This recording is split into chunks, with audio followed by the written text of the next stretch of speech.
Muito bem, gente. Nós vamos então falar um pouquinho hoje sobre fé. Nós estamos aqui na Casa do Caminho, do Jardim Santo Elias, casa do Sr. Luiz e da Dona Áurea, muito famosa, conhecida, operosa, trabalhadora, tem trabalhos sociais maravilhosos. Inclusive a casa me ajuda numa tarefinha que eu faço lá em Carapicuíba. Todos os anos a Dona Áurea faz aí umas sacolinhas para o meu trabalho. Nossa gratidão, muitas crianças ficam muito contentes, porque é uma espécie de agrado que a gente faz para as crianças da nossa escolinha. A gente tem uma escolinha que ensina 3 coisas: reforço escolar de matemática, português e Jesus. Então nós temos ali 60, 70, às vezes 50, né? Tem uma flutuação de crianças, né?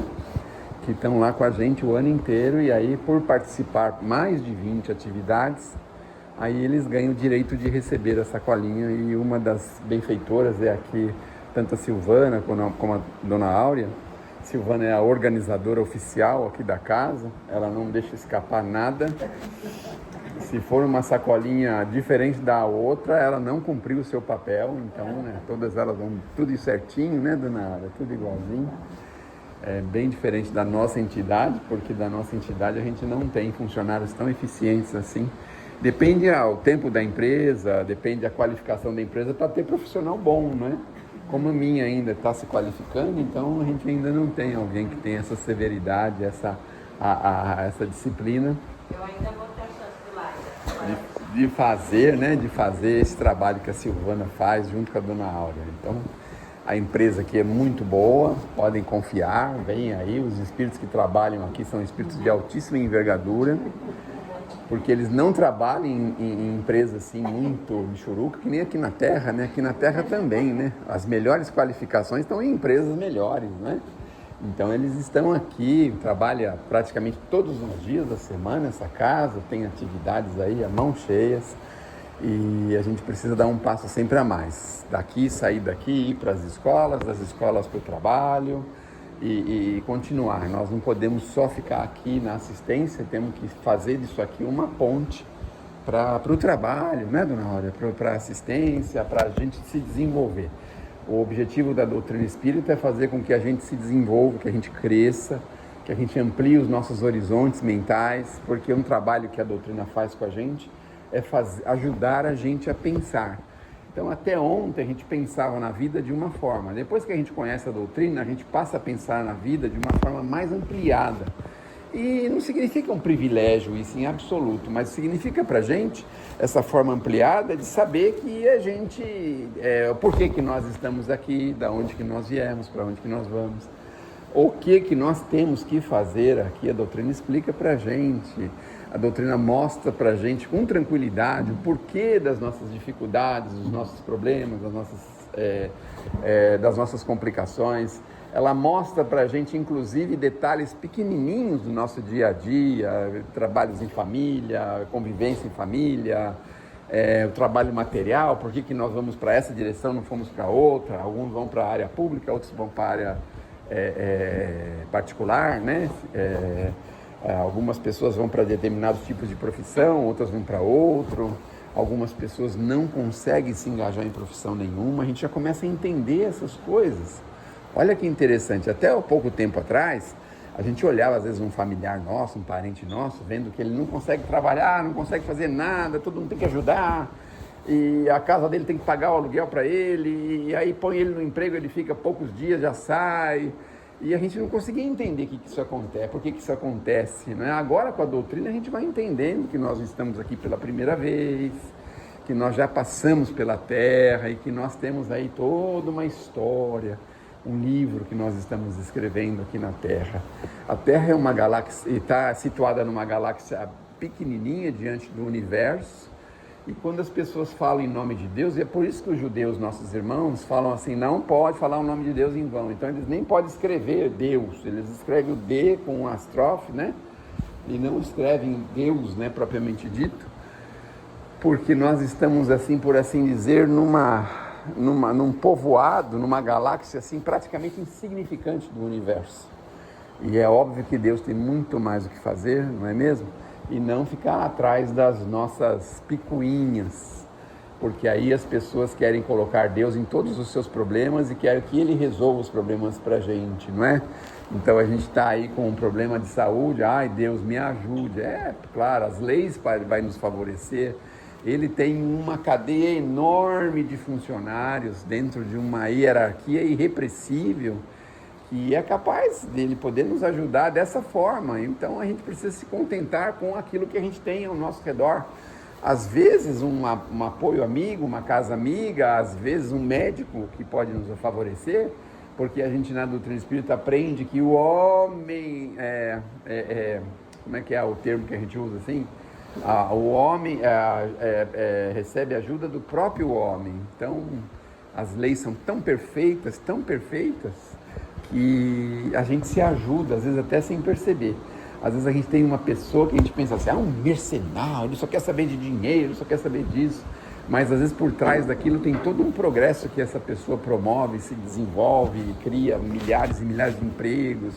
Enfim, o homem ajuda o homem. É para isso que nós estamos aqui. Então, quando a gente consegue entender essa realidade, o que é que acontece? Se o homem ajuda o homem, nós precisamos entender que nós fazemos parte dessa engrenagem. Olha só. E nós precisamos estar disponíveis para entrar nessa engrenagem e trabalhar para as obras da criação, para as leis naturais, ajudando os nossos semelhantes, porque nós dessa forma estaremos trabalhando para Deus. Então nós temos aqui na casa uma pequena hierarquia, obviamente, trabalhadores com um pouco mais de idade, mas no fundo somos todos aprendizes.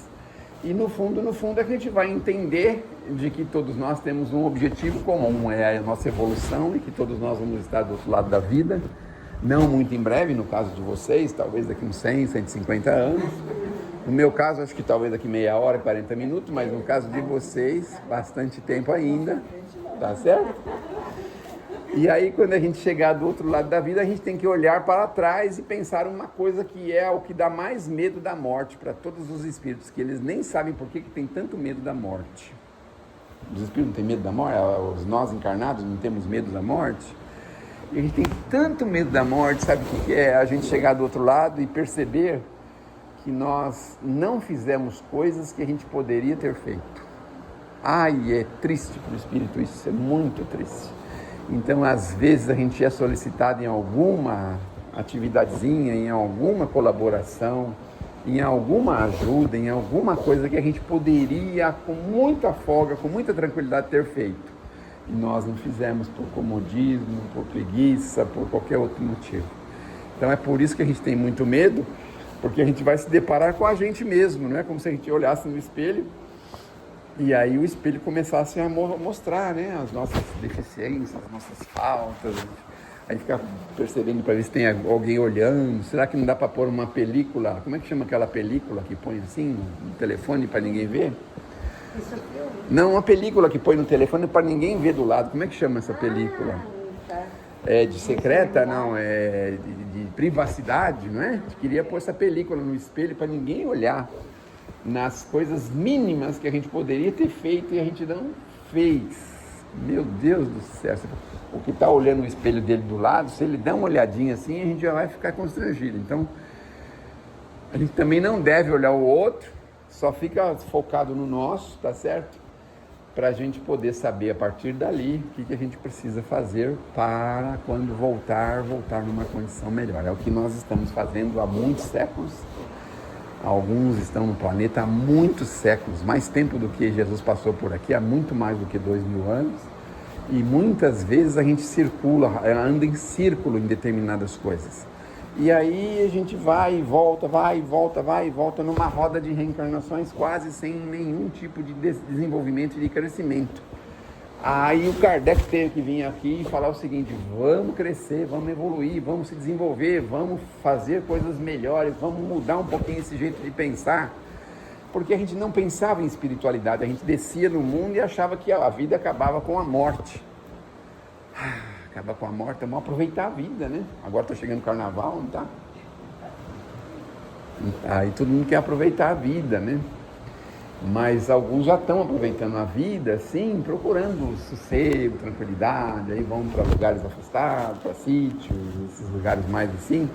Alguns gostam da brincadeira, tudo bem, não é proibido absolutamente, mas o aproveitar a vida significa que a gente estar fazendo tudo aquilo que está ao nosso alcance para auxiliar as leis naturais. E que leis naturais é essa? Bom, desde que existam leis, a gente vê aí no universo leis a todo momento sendo executadas, né? Então o sol nasce todos os dias, o dia, a noite, a floração das plantas, o crescimento, a gestação, a criação, são leis naturais. E se existem leis, obviamente tem uma pessoa que criou essas leis, um legislador, né? Então, se tem um legislador, obviamente tem um sistema de justiça. Olha quanta coisa que a gente nunca pensou, né? E dentro desse sistema de justiça, obviamente, a gente precisa se encaixar nele. Fazer as coisas da forma mais justa possível, mas de acordo com as leis naturais. Mas o nosso tema hoje é fé. E tudo isso que eu estou falando tem muito a ver porque, na maioria das vezes, as pessoas passam pela Terra e jamais pensaram no sentimento de fé, na ideia da fé, no pensamento da fé. Algumas pessoas falam que não tem fé. Meu Deus, como assim não tem fé? Não acredito em nada, não penso em nada, não quero saber de nada. Algumas pessoas arriscam a dizer isso, são as pessoas, os bullies, né? De pouca fé, né? As pessoas de pouca fé, ou de nenhuma fé, vamos dizer assim, né? E no fundo, ela não sabe que em determinadas direções ela tem muita fé. Vamos imaginar que essa pessoa vai pegar um avião. Algum de vocês já foi lá perguntar para o piloto quantas aterrissagens e quantas decolagens ele já fez? Se ele sabe, já andou naquele avião, se ele conhece todos os equipamentos daquele avião, se o avião está com bastante combustível, se passou pela manutenção, se ele está absolutamente em ordem, a gente já vai perguntar isso lá na hora que a gente entra no avião? A gente simplesmente entra e senta, né? As pessoas que não têm fé nem fazem oração. Até a hora que o avião entra numa pequena turbulência. Aí a gente pensa assim, nossa, eu nunca acreditei em Deus, mas eu acho que também se acreditar não vai fazer diferença nenhuma. Ó Senhor, não deixa a gente cair, especialmente hoje, né? Aí a gente invoca ao Senhor. O Chico tem uma história bonitinha a esse respeito, porque ele foi fazer uma viagem na década de 60, quando ninguém ainda sabia exatamente como que era andar de avião. E aí ele estava num avião pequenininho lá, que estava indo fazer uma viagem curta e precisava de ir para o avião. E o avião teve uma pane, acho que vocês já ouviram isso, e ele ficou apavorado, desesperado, começou a gritar, todo mundo estava gritando. Algumas pessoas pensavam assim, mas se o Chico Xavier está aqui, é sinal de que ninguém vai morrer, os espíritos vão proteger ele, né? E ele, num determinado momento, entrou em desespero também e ficou lá gritando, berrando, ó Senhor, vala-me Deus, e rezando e orando em voz alta, aquela coisa. Aí, quando ele menos espera, aparece o amigo espiritual chamado Emmanuel e fala para ele, mas o que está acontecendo aqui, meu Deus do céu? E aí ele fala, mas o senhor não está vendo o que vai acontecer? Nós estamos quase morrendo aqui, né? Você falou bem, está quase, ainda não morreram ninguém, por que vocês estão nesse desespero, meu Deus do céu, né? E aí o Emmanuel dá uma lição para ele, se você tiver que morrer, você tem que morrer com dignidade, mostrar para os outros que você confia, que você tem fé, né? Então veja a lição que ele deixou para nós, né? O Chico conta as coisas, mas o Chico tinha essa didática, não é? Ele colocava as coisas que ele falava, que ele passava, mas na verdade o ensinamento é pra gente, porque diante de qualquer situação mínima, a gente já entra em desespero, qualquer situação mínima. Eu não sei, vamos imaginar lá que fure o cano da água, e aí a Sabesp vai mandar conta de R$1.000, pronto, você já está no desespero, já quer entrar com processo contra o governo e a Sabesp, e você já não entende por que é só com você que essas coisas acontecem, que você chamou e eles vieram, disseram que não tinha problema nenhum, como é que pode ter uma conta desse valor? Você já entra num desespero, num desequilíbrio, por causa de uma conta de água, aí o outro é por causa de uma conta de luz, meu Deus do céu, muito desespero, uma coisa assim, a luz, como é que pode? Eu já fiz tanta reclamação, eles não trocaram o relógio. O problema é o relógio que está velho, a culpa é deles. A gente está sempre assim, né? Pensando isso, né? Procurando a água, aí fica lá apavorado, desesperado. Ai, meu Deus do céu, o mundo vai acabar. Sai apregoando no mundo inteiro. O governo privatizou a Sabesp, agora o mundo acaba. Agora o mundo acaba, meu Deus do céu, porque eles não atendem ninguém, não falam com ninguém. E a gente manda recado, manda falar pelo WhatsApp e só a máquina fica respondendo, não entendi, não entendi, não entendi.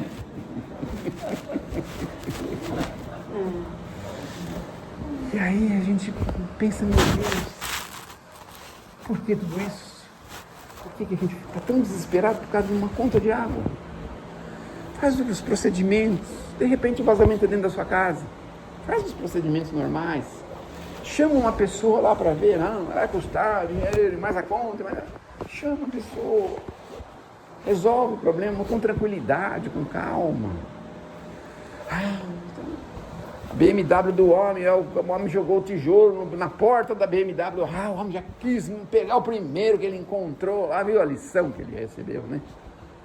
A gente já fica assim, já na hora quer se restabelecer, quer se restituir de coisas assim que acontecem, e aquele desespero, aquela coisa terrível, tremenda. A gente contrata um serviço de marcenaria.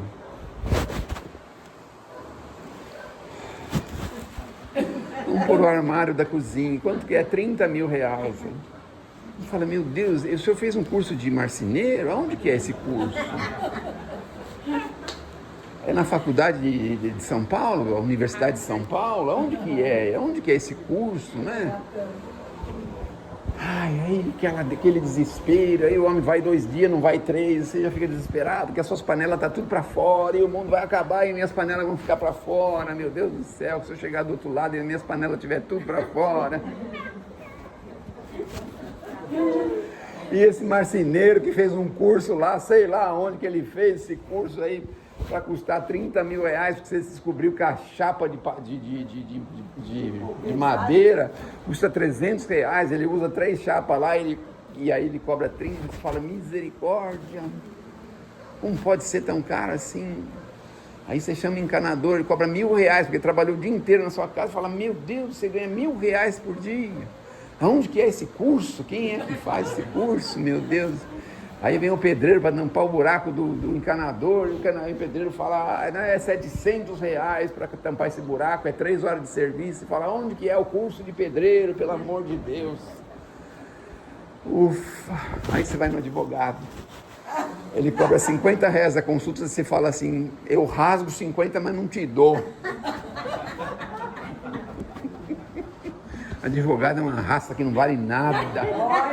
Além de você, e aí a gente fica assim, né? Que inventário, tudo isso, meu Deus do céu. 3% do Monte Mor, mas o Monte Mor é 1 milhão de reais, quer dizer que vai ser o quê? 30 mil reais esse inventário, misericórdia. Onde que é esse curso? Então a gente fica em desespero, qualquer coisa que nos acontece, às vezes uma besteira, queimou o feijão. Até o final eu vou dar uma receita de como transformar o feijão queimado em mousse de chocolate. Se vocês quiserem, claro, né? E a gente fica apavorado com o feijão queimado. Assim, parece que a gente não tem um pinguinho do que de fé, de confiança, sabe, assim, uma coisa assim, sei lá, tá certo, existem momentos que a gente fica apavorado, chateado, aborrecido, é lógico que todo mundo tem suas fraquezas, suas dificuldades, mas na doutrina espírita a gente aprende que, sabe, tem que ser muito, muito, muito, muito grave o negócio para tirar o nosso equilíbrio. Sabe, a ingratidão do filho não pode tirar o nosso equilíbrio, porque todo mundo sabe como é filho. A gente também é filho de Deus. Quantas vezes a gente agradece a Deus por tantas coisas que a gente já tem? Não posso trocar meu carro, 2 anos já sem poder trocar o carro. Que dureza, queria fazer uma reforma na minha casa, mas não com marceneiro, nem com pedreiro, nem com... Eu vou fazer os cursos, né? E a gente fica lá, não agradece, sabe? Você acordou durante o dia, acordou de manhã. Eu ouvi uma frase bacana esses dias, dizendo assim, se você acordou Porque você ainda tem alguma coisa para fazer naquele dia, porque se não tivesse, Deus já teria arrancado você do corpo, teria aproveitado. Porque quando a gente dorme, a gente afrouxa os laços espirituais do corpo. Vocês sabiam disso? A gente fica afrouxado. Se aparecer um espírito lá, espiritado, ele arranca a gente do corpo. Olha só. Mas as leis do Criador não permitiram, porque nós ainda temos alguma coisa para fazer na Terra. E aí a gente fica, ai meu Deus do céu, a gente não agradece a nada nem a ninguém. Às vezes uma pessoa nos faz uma gentileza que se ela não tivesse feito aquela gentileza, a gente estaria numa situação constrangedora. E a gente simplesmente deixa passar. Então, o outro nome da ingratidão, né? A falta de reconhecimento é um outro nome. Na empresa que a gente está, como a gente fica aborrecido quando você vai vendo as pessoas indo crescendo, né? De cargo, sendo promovidos. E você fala, nossa, eu entrei primeiro que aquela mulher. Nossa, eu trabalho mais do que aquele fulano. Nossa, eu chego mais cedo do que aquele ciclano. Nossa, eu saio mais tarde que aquela Beltrano. Aí você nunca, todo mundo vai sendo, você vai ficando para trás. Como isso é ruim, né? Pra gente, como a gente se sente mal, né? Mas a gente não faz isso para ninguém, a gente não promove ninguém. Não promove, a gente nunca tem uma palavrinha boa para passar para alguém. Vai dizer, nossa, que bom, passou na faculdade, parabéns, e na Unip, parabéns, nossa, que bom. Você deixou a identidade cair na calçada ou você fez a prova?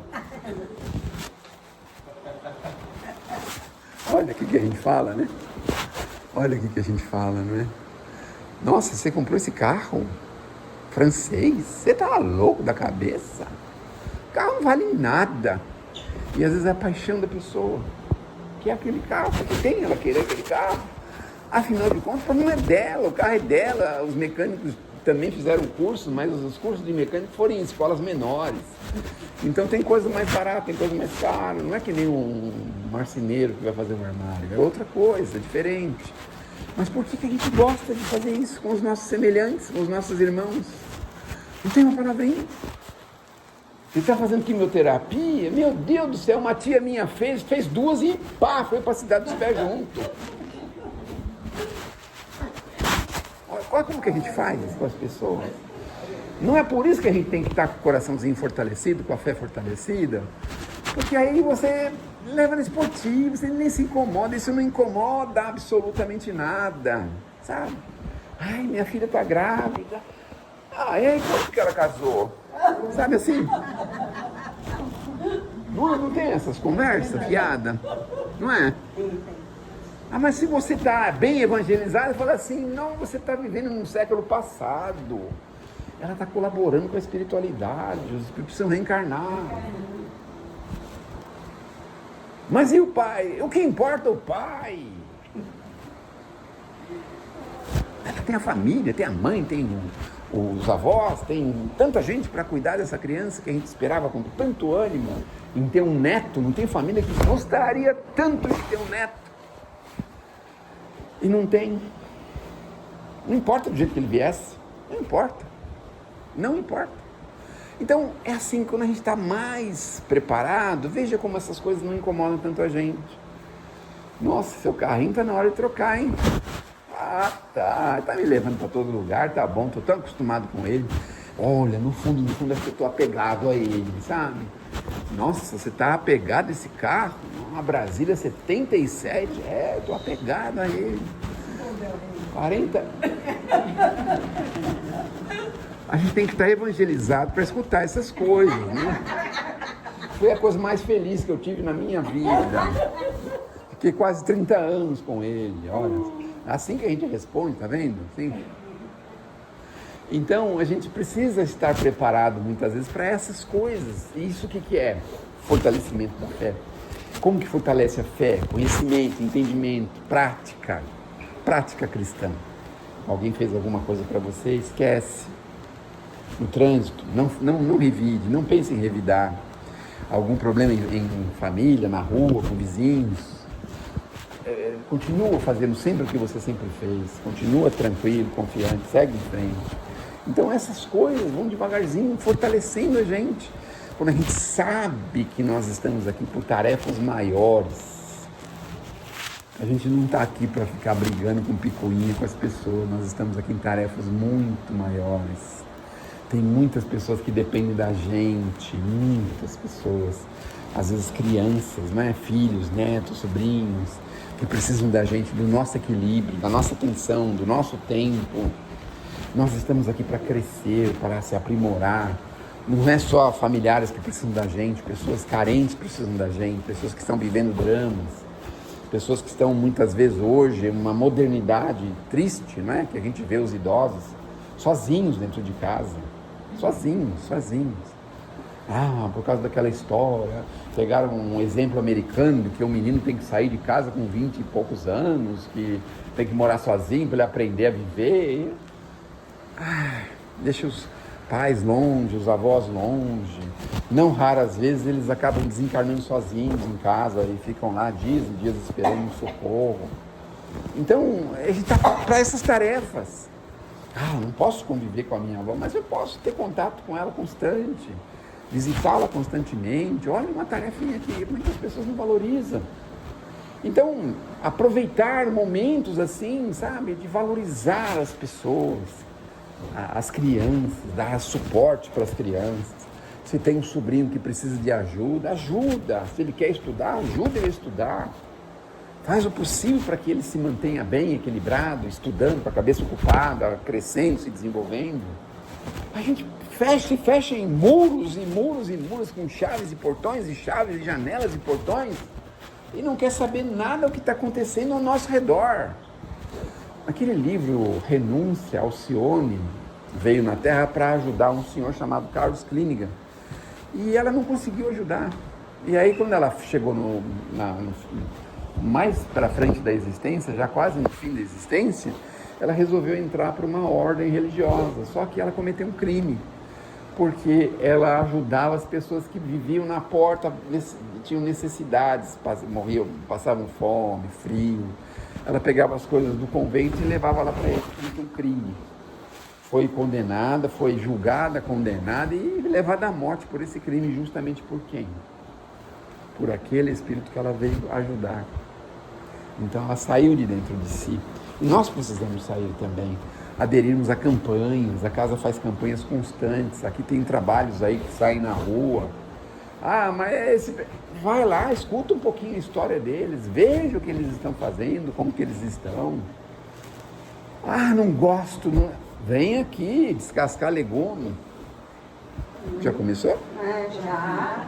Precisamos de voluntários. Precisamos. Estamos às ordens todo sábado, das 8 ao meio-dia. Olha só, vamos só. Uma trabalhadora dos legumes. Tô vendo aí, a chefa dos legumes, né? Aí, tá vendo aí? Então, vem aí meia horinha, uma horinha, descasca aí uns 40, 50 quilos de batata. E conversa, e dá risada, e conta piada, e é uma alegria, porque a gente está impregnando aquele alimento de alegria, de paz, de amor, sabe? É isso que a gente pode fazer, mas a gente se fecha. Sábado à tarde tem que ir no shopping center. Mas você vai fazer o quê lá? Tomar um sorvetinho. Traz um sorvetinho aqui e toma com todo mundo. Aliás, compra naqueles que tem por aí. Tem gente que adora um sorvete, né, dona Áurea? Manda comprar 200 sorvetes aí, uma coisa assim. E traz aqui, e descasca a batata e come o sorvete, meu Deus do céu. Vai dar uma alegria pra gente, vai chegar em casa tranquilo, sabe?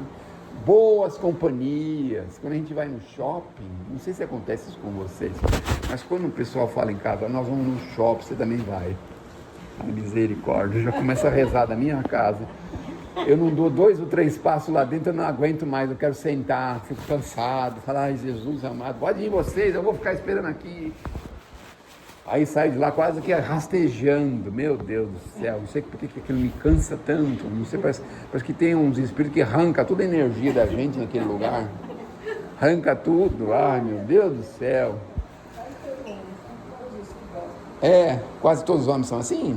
Pensei que era só eu. Não, todos gostam, eu tenho um problema. Também? Você também tem uma válvula que os caras engatam lá um negócio lá e começam a puxar sua energia para fora, Impressionante, é assim mesmo. Então... A 25 já é outra coisa. já é outra coisa, não é shopping center. Nossa, mas é uma loucura. Lá os caras estão botando energia pra fora. Olha aqui, é 3 por 10 e tá. É outra coisa. As bolas voando, os caras lá, e gente correndo, e gente brigando. Ai, nossa, aí é... Como é? É o Rafa, a polícia, é tudo quanto é confusão lá. Olha a carteira, olha o celular. Então, tá vendo só? Aí lá eles colocam o caninho, você arranca a sua energia pra fora, né? Igual nós no shopping. Nossa. Mas enfim, fazermos alguma coisa que possa favorecer outras, isso é fortalecer a fé. Se a gente conseguir chegar nesse ponto, desse entendimento, assim, olha, o meu domingo é sagrado, mas o sábado eu posso fazer alguma coisa. Meia horinha, dedica meia horinha pra você ver a alegria que é pra gente. É tão gostoso, mas tão gostoso que a gente não vai querer parar. Inclusive, quando a gente tiver alguma viagem marcada, alguma coisa, você vai até pensar 2 vezes. Vou passar sábado e domingo, longe pra caramba, ai meu Deus do céu, uma viagem longa, depois chegar lá, um travesseiro cheio de pó, depois eu fico entupido, volto, passo 4, 5, 6 dias pra me recuperar. Acho que eu não vou pra sopa, pro almoço, que é muito melhor. Quem vem trabalhar ainda ganha uma sessão de reiki. Ainda ganha uma sessão de reiki. Isso aí é novo, isso aí eu não sei. Não devia ter falado. Porque agora vamos os interesseiros, né? Então.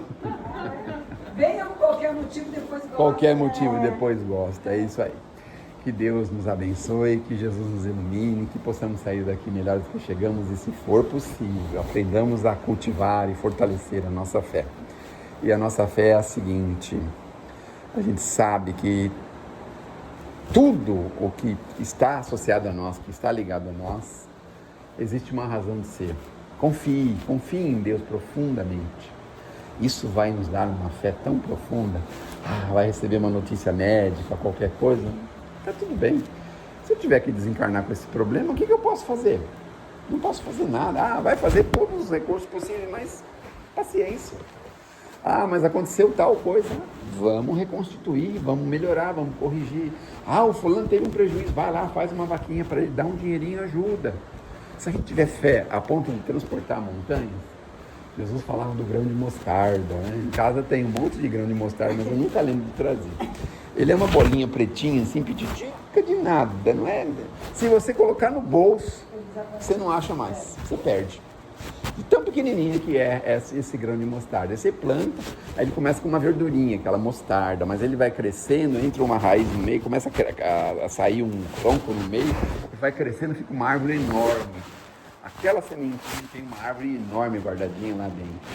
Então é isso que Jesus diz pra gente. A gente já tem essa sementinha, se a gente já tem, então é começar a regá-la, começar a cultivá-la, porque daqui a pouquinho a gente vai vai esconder do sol, vai ficar numa sombra com base nessa árvore que nós cultivamos em nós. Muito obrigado pela atenção, não perca as esperanças. Na próxima semana, pessoas muito capacitadas vão estar aqui com vocês, tá bom?